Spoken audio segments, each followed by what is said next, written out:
Hello, Joseph Carabas here for World Reading Aloud Day.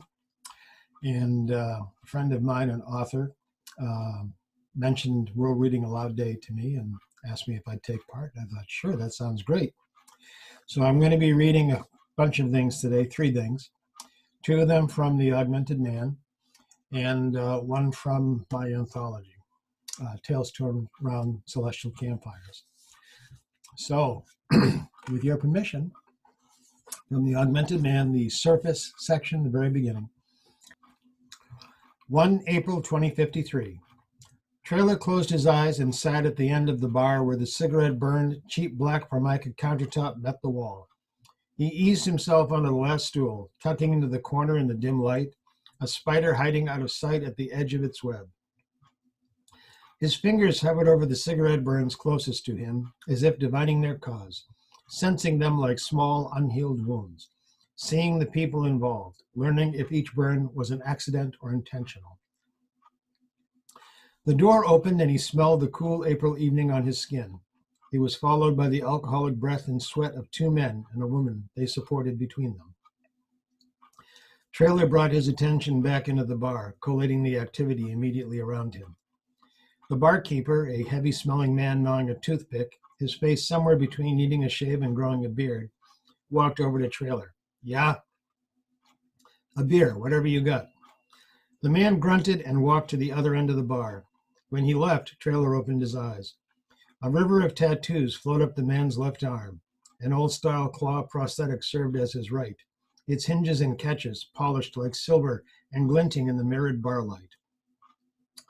He wore black jeans and a tie-dye t-shirt over powerful shoulders and an ample gut. Trailer closed his eyes again as the man returned. It seemed to Trailer that the man swam upstream in a river of his own sweat. He placed a bottle of Coors in front of Trailer. $6. Huh? $6. Can I run up a tab? I'll probably stay a while. The man shook his head. Uh-uh.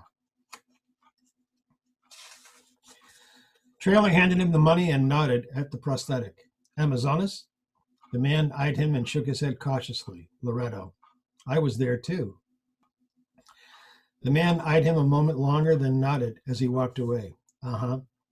A five-man band walked onto a stage surrounded by a plexiglass cage reinforced with steel fencing. Closed the cage door, set up, and tested their instruments. A woman screamed from a room hidden by a beaded curtain. Trailer stood up. The barman caught Trailer's shirt in his claw. You gonna drink your beer or what? Trailer stood a head and a half taller than the barman. He said nothing, closing his eyes when the woman screamed again.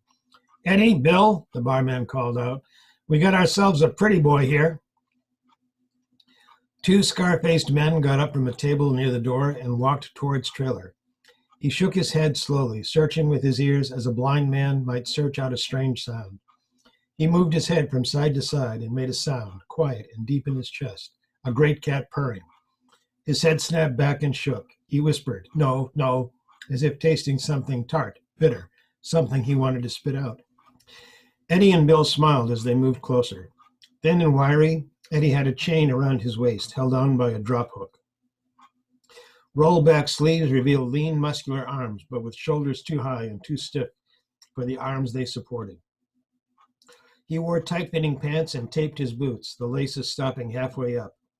The right boot's tape stopped halfway down on one side. Trailer's eyes snapped open wide and he cataloged, his irises retreating as if aflame.